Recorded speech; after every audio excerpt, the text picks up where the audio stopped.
पास बैठो तबीयत बहल जाएगी, मौत भी हम में है क्या कि हमें कोई हसीना।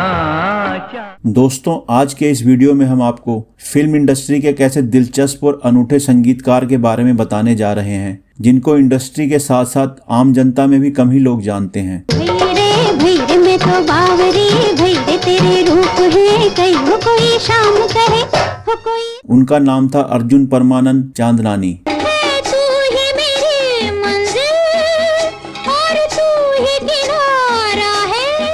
लेकिन उन्होंने सी अर्जुन के नाम से ही संगीत दिया।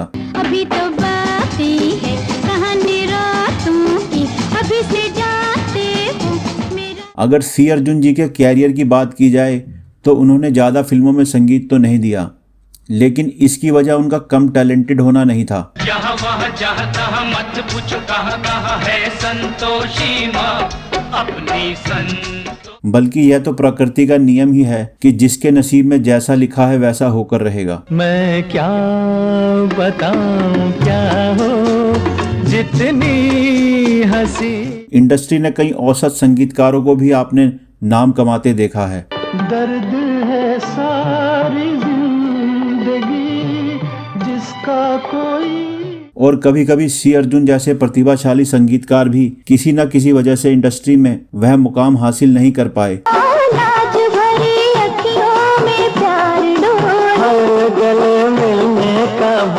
उन्होंने कभी भी इंडस्ट्री की भेड़ चाल में दिलचस्पी नहीं दिखाई और सिर्फ पैसा कमाने की वजह से ही उन्होंने अनगिनत फिल्में नहीं करी।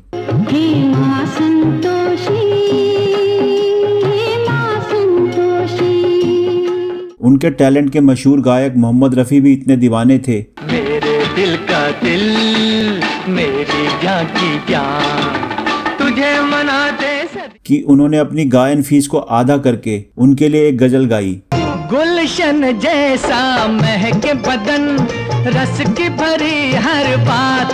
वाह वाह। उन्हें लगता था कि उनके कैरियर की कुछ बेहतरीन गजलों में से एक यही गजल रहेगी। गोरे गालों से गेसू हटा दो जरा इस अंधेरे। फिल्म इंडस्ट्री में आपने कई कलाकारों की जोड़ियों के बारे में सुना होगा कि सी अर्जुन और मोहम्मद रफ़ी की जोड़ी को बहुत ही कम लोग जानते हैं। इन दोनों ने मिलकर बड़े ही खूबसूरत गाने बनाए और ऐसे ही एक इंटरव्यू के अंश को हम आपको सुनाते हैं, जिसमें आप ये जान जाएंगे कि यह दोनों कलाकार एक दूसरे की कितनी इज्जत किया करते थे। मैंने रफ़ी साहब से कहा कि रफ़ी साहब इसकी शुरुआत कुछ और ढंग से होनी चाहिए। रफ़ी साहब मेरी बात को समझ गए और उसी गाने को उन्होंने आलाप से शुरू किया और गाने को बहुत ही खूबसूरत कर दिया।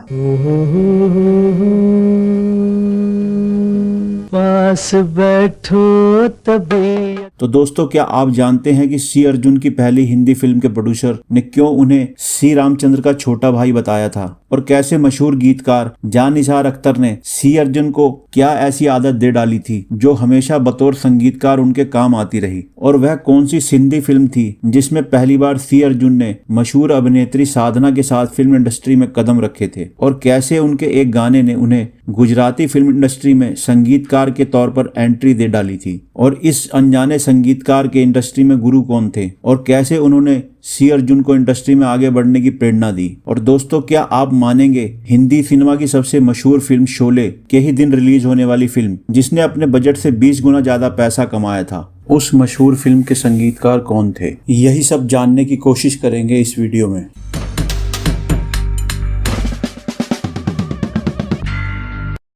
तो नमस्कार दोस्तों, आप देख रहे हैं आपका अपना चैनल द राइजिंग बॉलीवुड, और मैं हूं आपका दोस्त और होस्ट सुनील। 1 सितंबर 1933 को अविभाजित भारत में सिंध प्रांत के कराची शहर में सी अर्जुन का जन्म हुआ था। वह एक सिंधी परिवार से आते थे और उनके पिता भी गायक थे।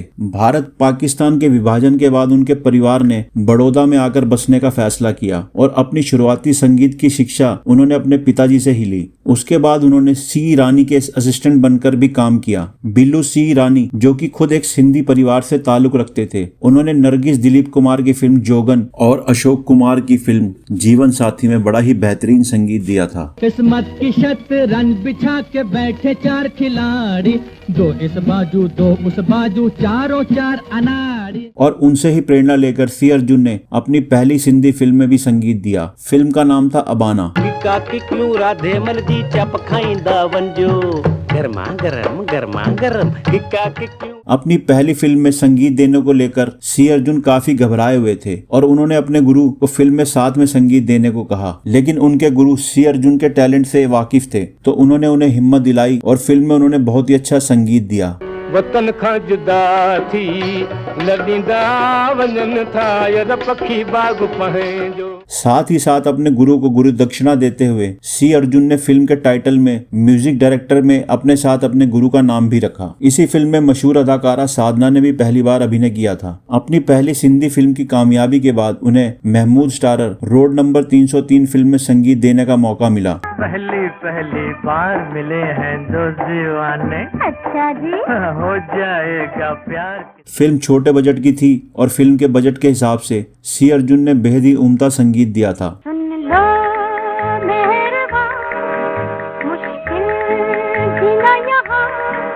सी अर्जुन के कैरियर की नकारात्मक बात हमेशा यही रही कि उन्हें बड़े बैनर की फिल्मों में काम करने का मौका नहीं मिल पाया और अपने बंधे हुए से दायरे में रहकर ही उन्हें संगीत देना पड़ा। लेकिन गीतकार और गायक उनके साधारण व्यक्तित्व के बड़े ही कायल थे और जो भी काम उन्हें मिला वह हमेशा ही उनके टैलेंट के दम पर मिला, ना कि प्रोड्यूसरों के घरों पर दस्तक दे देकर। दुबले पतले शरीर, शर्मीले स्वभाव और तबीयत से खामोश सी अर्जुन व्यक्तित्व के बड़े ही साधारण से थे, लेकिन संगीत की समझ में वे बहुत ही बेहतरीन थे। उन्होंने जान निसार अख्तर के साथ कुछ बेहतरीन काम किया है।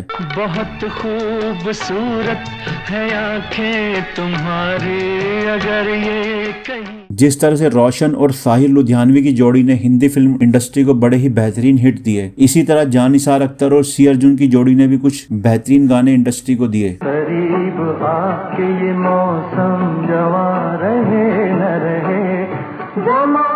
सी अर्जुन की पहली फिल्म का किस्सा भी बड़ा ही अजीब है। जब इसके फिल्म के प्रोड्यूसर ने सी अर्जुन को फिल्म के लिए साइन किया तो फिल्म के डिस्ट्रीब्यूटर ने संगीतकार के नाम सी अर्जुन पर हैरानी जताई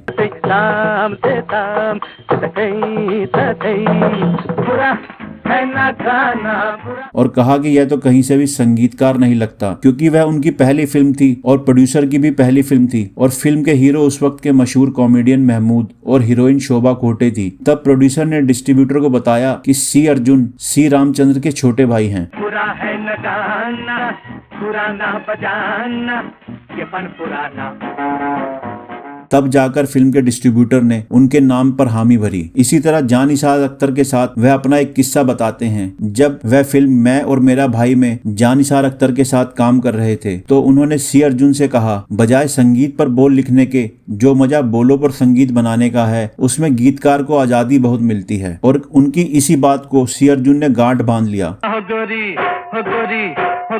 जुल्म करे जुल्फ का बिखर जाना, जुल्म। और आगे से बोल के ऊपर संगीत बनाने लगे। 1961 में आई फिल्म मैं और मेरा भाई का गाना मैं अभी गैर हूँ मुझको अभी अपना ना कहो, जिसे जान निसार अख्तर ने लिखा था और मुकेश और आशा भोसले ने गाया था। मैं अभी गैर हूँ मुझको अभी अपना।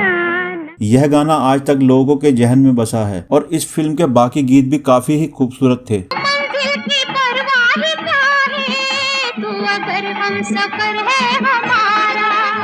1963 में बनी फिल्म सुशीला में जान निसार अख्तर का लिखा और मुबारक बेगम का गाया गाना बेमुरव्वत बेवफा सी अर्जुन के बने बड़े ही बेहतरीन गानों में से एक है। बेमुरव्वत बेवफा बेगाना ए दिल।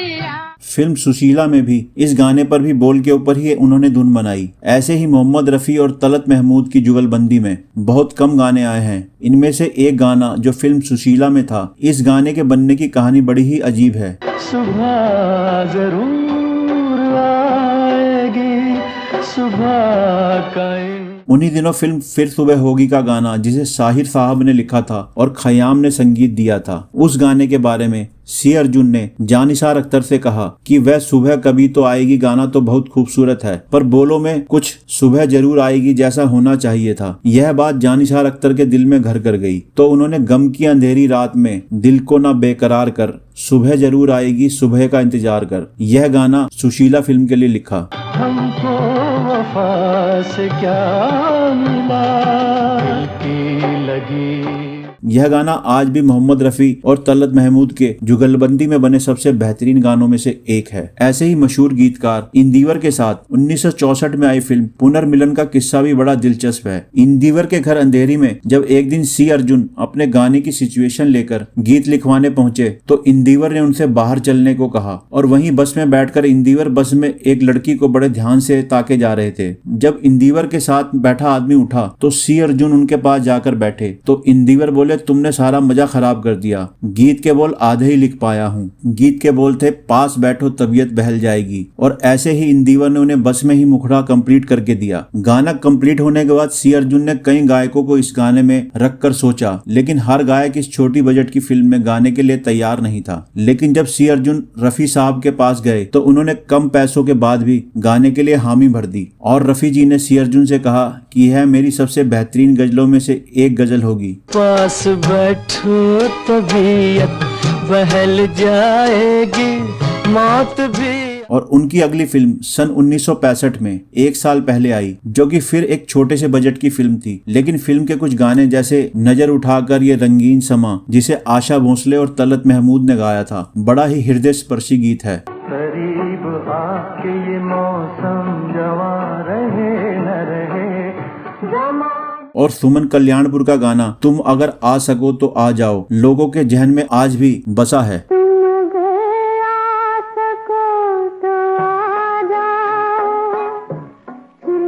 वह एक से बढ़कर एक खूबसूरत धुनें बनाए जा रहे थे और उनके गीत लोगों को भी काफी पसंद आ रहे थे, लेकिन कमी बस एक ही थी कि फिल्मों में गीतों को पर्दे पर परफॉर्म करने वाले एक्टर ना तो धर्मेंद्र थे, ना देवानंद थे और ना ही मनोज कुमार या राजेश खन्ना। इसलिए वह गीत उतना नहीं चल पाए जितना कि वह क्षमता रखते थे। उनकी कुछ ऐसी फिल्मों की बात की जाए तो 1966 में चले हैं ससुराल,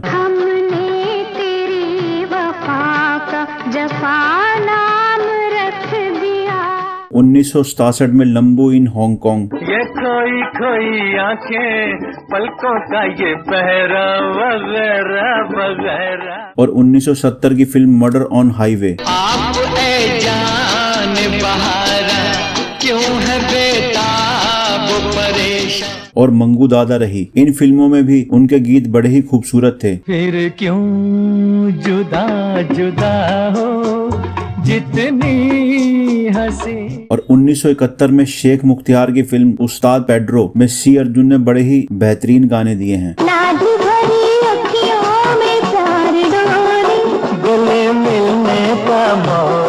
इस फिल्म का एक गाना जिसे शमशाद बेगम ने अभिनेता जीवन के साथ मिलकर गाया है।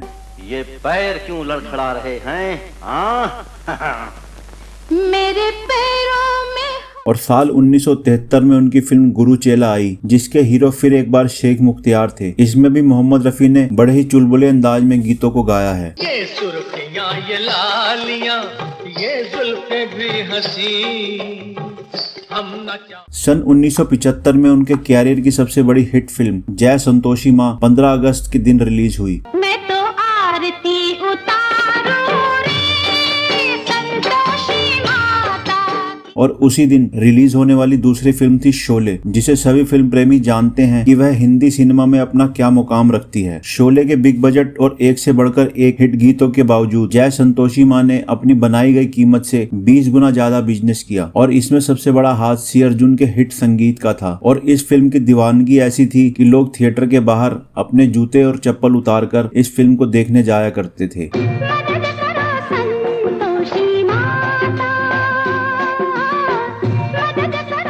लेकिन इतना हिट संगीत देने के बावजूद भी प्रोड्यूसर्स ने फिल्म के गायक, संगीतकार और गीतकार को सिर्फ 35,000 रुपए में निपटा दिया था। और फिल्म के हिट होने के बाद उन्हें फिल्म की रॉयल्टी के नाम पर प्रोड्यूसर ने सिर्फ एक फ्रिज उनके घर भिजवा दिया था। इस फिल्म की कामयाबी से उन्हें फायदा मिलने की बजाय नुकसान यह हो गया कि अब प्रोड्यूसर उन्हें सिर्फ धार्मिक फिल्मों के लिए ही अप्रोच करने लगे। और साल 1976 में आई उनकी अगली फिल्म रक्षाबंधन, जिसका की गीत पूनम की प्यारी प्यारी रात के बाद से गुजराती फिल्म इंडस्ट्री से उन्हें कई ऑफर आने लगे।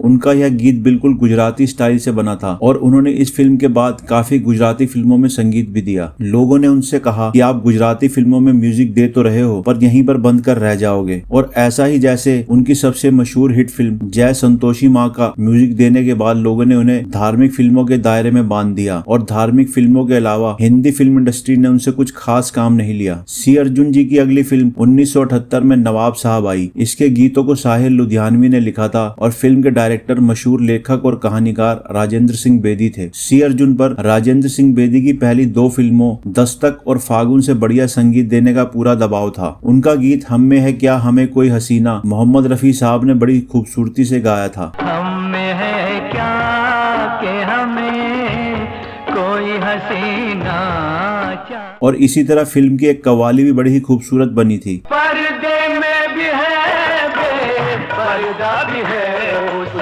जाने दो आ। उनके कुछ आखिरी हिट हिंदी फिल्मों में से कानून और मुजरिम, जो कि साल 1989 में आई। इस फिल्म में सुरेश वाडेकर और उषा मंगेशकर के गाए एक गीत शाम रंगीन हुई है तेरे आंचल की तरह की ताजगी सुनने वाले इस वक्त तक भी महसूस करते हैं। शाम रंगीन हुई है तेरे आंचल और बलमा अब तो नजर नहीं आते जैसे गाने बड़े ही खास हैं। बलमुआ अब तो नजर नहीं आते बलमुआ। इस वक्त तक उन्हें हिंदी फिल्मों में कुछ खास काम नहीं मिल पा रहा था। इस वजह से उन्होंने गुजराती, हरियाणवी और सिंधी फिल्मों की तरफ अपना रुख कर लिया। गुजराती फिल्मों में म्यूजिक देने की वजह से आर्थिक तौर पर और काम के नजरिए से तो उन्हें भरपूर काम मिल रहा था, लेकिन जैसा कि हिंदी इंडस्ट्री में होता है उन पर गुजराती संगीतकार होने का ठप्पा लग गया, जिससे उन्हें हिंदी फिल्म इंडस्ट्री में वह काम नहीं मिल पाया जिसके कि वह हकदार थे। हिंदी फिल्म इंडस्ट्री में उन्हें जो भी कुछ काम मिल रहा था वह बस धार्मिक फिल्में ही थी, जिसमें संगीतकार के लिहाज से करने के लिए उनके पास कुछ खास नहीं था। उनके द्वारा की गई कुछ हिंदी धार्मिक फिल्मों के नाम है करवा चौथ, सती नाग कन्या और संपूर्ण महाभारत। लेकिन जैसा कि हर एक उम्दा कलाकार को किसी दायरे में बांधना आसान नहीं है, तो इस बंधन को तोड़ते हुए सी अर्जुन ने गैर फिल्मी गीतों और कुछ सिंधी गानों में बहुत अच्छा काम किया।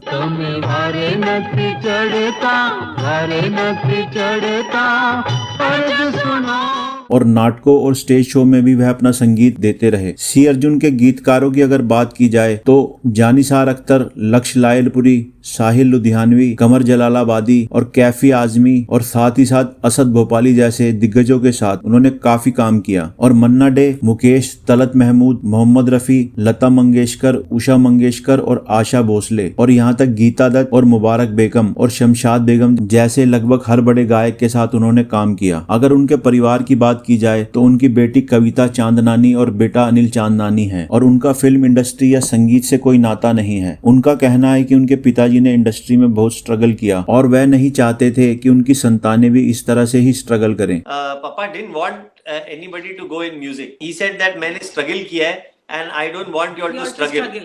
So he didn't want. But हम लोग म्यूजिक सीखते हैं, हम लोग कीबोर्ड बजाते हैं, जेम्बे, कारोके, ये सब इंस्ट्रूमेंट्स हम लोग घर में है। और इस वजह से उन्होंने अपने बच्चों को हमेशा ही फिल्म इंडस्ट्री से दूर रखा। शोहरत और दौलत उनसे काफी हद तक नजरें चुराती रही, पर मौत उनसे कुछ जल्दी ही मिलने को आ गई। वरना सी अर्जुन में बड़ी खूबियां थी जो दुनिया की नजरों के आगे नहीं आ पाई और बड़ा ही सुरीला था उनका तस्वुर। 30 सितंबर 1992 को रोजमर्रा की तरह स्टूडियो में संगीत बनाते बनाते ही उन्हें दिल का दौरा पड़ा और उन्होंने दुनिया को अलविदा कह दिया। उनकी आखिरी रिलीज होने वाली हिंदी फिल्म जय मां करवा चौथ थी, जो सन 1994 में आई थी, लेकिन उनके बनाए गए नगमे सुनने वालों के दिलों पर आज भी राज करते हैं। तो दोस्तों, यह था सी अर्जुन पर बनाया गया हमारा यह वीडियो। आपको वीडियो कैसा लगा हमें कमेंट बॉक्स में जरूर बताएं। तो मिलते हैं आपसे फिर किसी दूसरे वीडियो में किसी नई शख्सियत के साथ। तो अब दीजिए अपने दोस्त और होस्ट सुनील को इजाजत। नमस्कार।